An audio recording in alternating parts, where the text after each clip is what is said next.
एक ऐसा सब्सटेंस जिसको ये यंग लड़के खाते हैं कि मज़ा आएगा और वो अपनी नशीली ज़िंदगी को एक्सप्लोर करेंगे, लेकिन जो होता है वो कुछ भयानक था। एक ऐसी सपनों की दुनिया जहाँ पे चीज़ें हकीकत में बदल रही थी।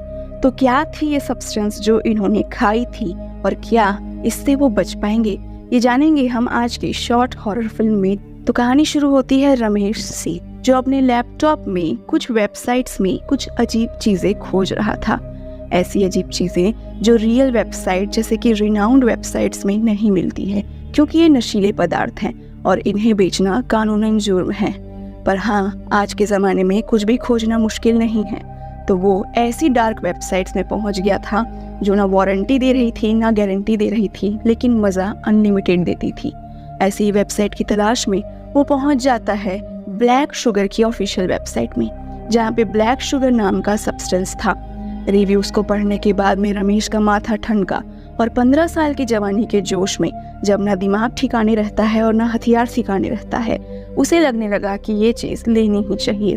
उसने ये चीज़ ऑर्डर कर दी और आज जब वो चीज़ ऑर्डर हुई है तो अपने घर वालों से छुपते छुपाते वो पहुंच गया लटके और झटके के पास में।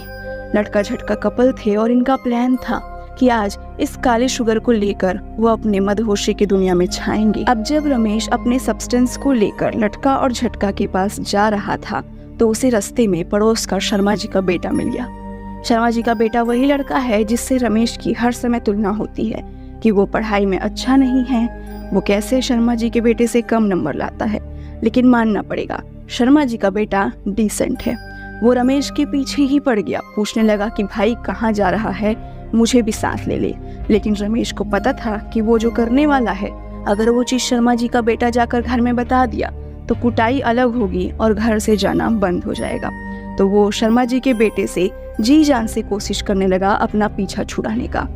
पीछा छुड़ाने के बाद भी शर्मा जी का बेटा जोक के जैसे चिपक चुका था, ना पीछा छोड़ रहा था ना जा रहा था।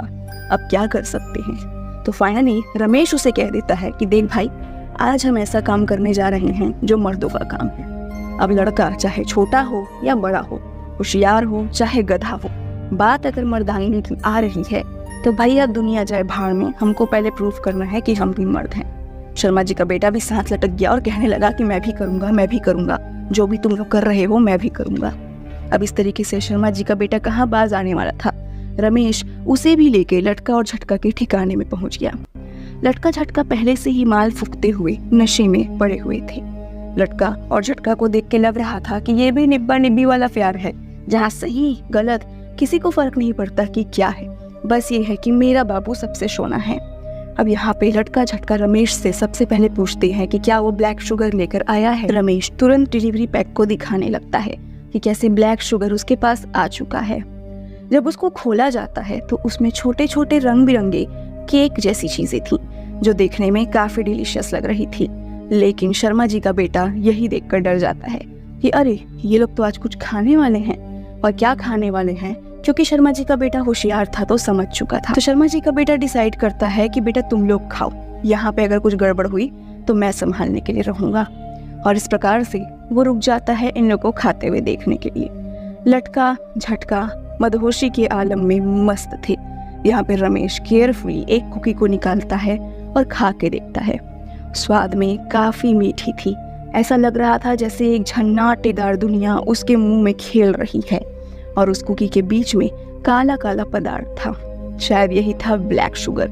और इसके टेस्ट को इनहेंस करने के लिए और लीगल कारणों से बचने के लिए इसे ऊपर से एक केक का आकार दे दिया गया। उसे खाता हुआ देखकर लटका और झटका नशे में तो मदहोश थे, दिमाग भंड हो चुका था। तो वो सीधा एक एक केक को उठाकर मुंह में गप गप से खा लेते हैं। इन तीनों की आंखें सफेद हो चुकी। क्या हो रहा है क्या नहीं हो रहा है ये कुछ समझ नहीं पा रहे थे, पर मजा तो बहुत ज्यादा आ रहा था।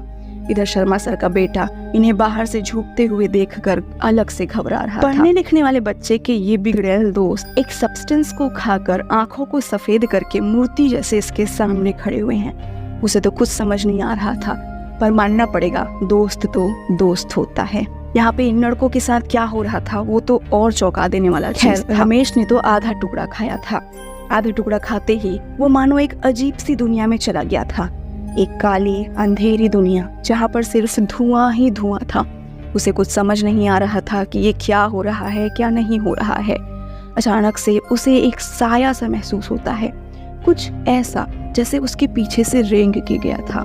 वो रेंगने वाली चीज़ क्या थी पता नहीं, पर उसकी आवाज़ इतनी भयानक थी कि रमेश कांप रहा था। और वो कांप रहा था तो बाहर रियल वर्ल्ड में भी उसका शरीर कांप रहा था। डर से उसकी पूरी बॉडी हिल रही थी, जिसे देख के शर्मा जी का बेटा काफ़ी डर रहा था। वो रमेश को कई झापड़ लगाता है, होश में लाने की कोशिश करता है, लेकिन रमेश अब एक ऐसी दुनिया में है जहाँ से वापस वो आ पाएगा या नहीं आ पाएगा, इसकी ना गारंटी है ना वारंटी। बस मज़ा मिलने वाला था, और वो मज़ा क्या है वो देखते हैं आगे। यहाँ पे हम देख पाते हैं कि वो क्रिएचर धीरे धीरे पास आ रहा है। रमेश को उसकी सांसें बिल्कुल अपने कंधे और सर के ऊपर फील हो रही है, और जैसे ही वो ऊपर देखने की कोशिश करता है कि ये क्या चीज़ है, ओह ये तो एक बड़ा सा ड्रैगन है। तो ये क्या कोई एक हाइपोथेटिकल दुनिया में पहुंच गया है, पता नहीं, पर वो अब हाथ पैर मारने लगा था। पर बाबू, ड्रैगन के हाथ पैर इतने बड़े होते हैं कि तुम हाथ पैर मार लोगे तो भी उस पर कोई असर नहीं होने वाला है। ये ड्रैगन उसे उठाकर ले जाने लगता है तारों के शहर में। पूरे बादल गरज रहे थे, बिजलियां चमक रही थी, और ड्रैगन उसे उठाकर हवा में गुलाटी मारते हुए चल रहा है। डर की मारी रमेश की फट चुकी थी, क्योंकि मज़ा अनलिमिटेड था। बस वो मज़ा अच्छा था या बुरा था, इस चीज़ की ना वारंटी दी गई थी ना गारंटी दी गई थी। और बाजू में चिल्लाते हुए 2 ड्रैगन और आ चुकी थी, और ये 2 ड्रैगन थे लटका और झटका को लेकर उछलते कूदते हुए। यहाँ पे इन तीनों की हालत खराब हो चुकी थी, और वो हालत खराब रिफ्लेक्ट हो रही थी इनकी फिजिकल बॉडी में, जो कि चिल्ला तो नहीं पा रही थी, मानो इनका गला किसी ने दबा दिया हो, जैसे आवाज़ इनकी जुबान में दब चुकी हो। कोई आवाज़ नहीं कर पा रहे थे, लेकिन वो हाथ पैर हिलाने के कारण जो छटपटाहट थी, वो सामने शर्मा जी का बेटा देख के डर रहा था। लेकिन वो कर भी क्या सकता था। उसे लगता है कि ये चीज़ इस चीज़ को खाने के कारण ही हो रही है, तो वो तुरंत ब्लैक शुगर के डब्बे को ज़ोर से फेंक देता है दूसरी तरफ। लेकिन ये उसे नहीं करना चाहिए था, उसे नहीं पता था। ब्लैक शुगर का डब्बा काफ़ी दूर जा चुका था, और यहाँ पर एक बड़े से टीले के ऊपर में लटका, झटका और रमेश को लाया जाता है। लेकिन इस दौरान में वो ड्रैगन ठीक से लैंड नहीं कर पाता, और जैसे ही लटका अपनी जोर जोर से शरीर को हिलाने लगता है, ड्रैगन का एक नाखून लटका के बाहों में गड़ जाता है, जिससे लंबा खून निकलने लगता है, और ग्रिप छूटने के कारण वो लटका नीचे गिर के लटक जाता है, यानी मर जाता है। या फिजिकल वर्ल्ड में जो वो खून निकल रहा था लटका की बाहों से, उस खून को देख के शर्मा जी का बेटा काफी डर जाता है कि ये क्या हो रहा है, क्योंकि उसे तो नहीं पता था कि उस दुनिया में वो किस प्रकार की चीजों से जूझ रहे हैं। यहाँ पे अपने दोस्त को मरता हुआ देखकर रमेश भी जोर से चिल्लाता है, लेकिन वो कर भी क्या सकता था, सामने ड्रैगन है। इसके बाद में जैसे तैसे रमेश को होश आता है। होश आता है तो वो अपनी फिजिकल दुनिया में जाता है, जहाँ पे शर्मा जी का बेटा उसे देखकर काफी खुश होता है और उसे बताता है कि यहाँ सामने लटका सोफे पे मरा पड़ा हुआ है। रमेश उसे बताता है कि वो उस दुनिया में भी मर चुका है। शर्मा जी के बेटा को समझ नहीं आता कि ये रमेश होश में आने के बाद किस दुनिया की बात कर रहा है। इस दुनिया में तो ऐसा कुछ हुआ ही नहीं है। जिसके बाद से रमेश अपने आधे बचे हुए टुकड़े को खाने की कोशिश करने लगता है। याद है ना दोस्तों, उसने सिर्फ आधी कुकी ही खाई थी। वो फिर से क्यों खाना चाह रहा था? क्योंकि झटका अभी तक उस दुनिया में फंसी हुई थी, उस ड्रैगन के हाथों उस टीले के ऊपर मरने वाले थी। भले वो बच चुका था, लेकिन रमेश का एम ये था कि उस दुनिया में जाकर झटका को बचाना है। तो वो अपनी बची हुई कुकीज को खाने लगता है, लेकिन आधी कुकी खाने के बाद भी जो हाल हुआ था वो देखने के बाद शर्मा जी का बेटा बिल्कुल भी नहीं चाहता था कि रमेश उस कुकी को खाए और जाकर उस दुनिया में फिर से जाकर फंस जाए। इसमें उसकी जान भी जा सकती थी। ऑलरेडी इनके बीच में झड़प चालू हो चुकी थी, कभी शर्मा जी का बेटा रमेश के ऊपर, कभी रमेश शर्मा जी के बेटे के ऊपर। इस झड़प में वो कुकी को खा ही नहीं पाता है, और साथ में पास पड़ी हुई कुकी भी शर्मा जी के बेटे ने तो दूर फेंक दी थी। तो वो इतनी दूर थी कि उस तक भी वो पहुंच नहीं सकता था। तब तक होना क्या था, काफी देर हो चुकी थी। उस दुनिया में ऑलरेडी ड्रैगन झटका की जान ले चुका था, और यहाँ पे झटका भी सोफे पे पट से गिर जाती है, यानी उसकी भी रामलीला खत्म। दोनों दोस्त सक पकाए हुए बस एक दूसरे का मुंह देखते रह जाते हैं कि ये क्या हुआ। लेकिन हाँ, ये नशीला पदार्थ उनको काफी महंगा पड़ गया था। इस तरीके से ये कहानी खत्म होती है। इसकी एंडिंग क्या है पता नहीं। क्या शर्मा जी का बेटा और इसके साथ में रमेश लोगों को बता पाएंगे कि उनके दोस्तों के साथ क्या हुआ? और अगर वो बताएंगे भी तो कौन यकीन करने वाला है? ऊपर से उन्होंने जो सामान खरीदा था वो सामान डिलीवर हुआ था रमेश के नाम से, यानी जाहिर सी बात है इन दोनों की मौत का सीधा इल्जाम रमेश पर लगेगा और शर्मा जी का बेटा गवाह बनेगा। बेचारा पढ़ने लिखने वाला लड़का कोर्ट कचहरी के चक्कर लगाते रह जाएगा और लटका और झटका वैसे भी अपनी जिंदगी में कुछ करने वाले तो थे नहीं। बाबू सोना ही करते रह जाते और उसके बाद गरीबी की मौत में ही मर जाते।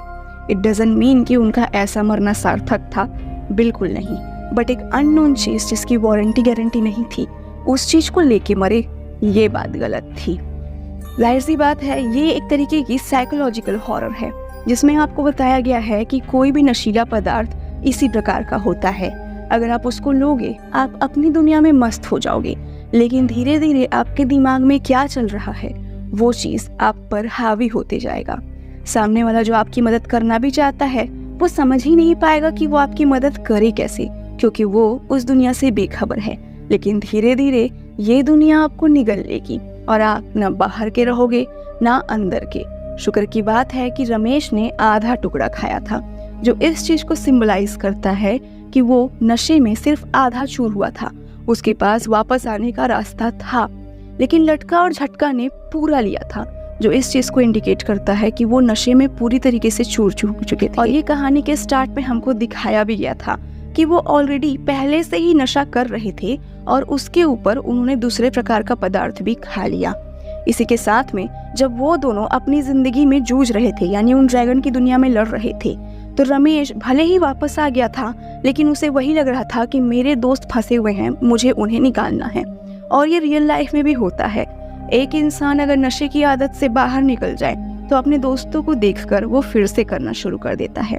इस तरीके से ये हॉरर फिल्म आपको ये दिखाती है कि कुछ भी खाओ तो समझ के खाओ, और दूसरी बात नशे की दुनिया से बाहर आना मुश्किल नहीं है।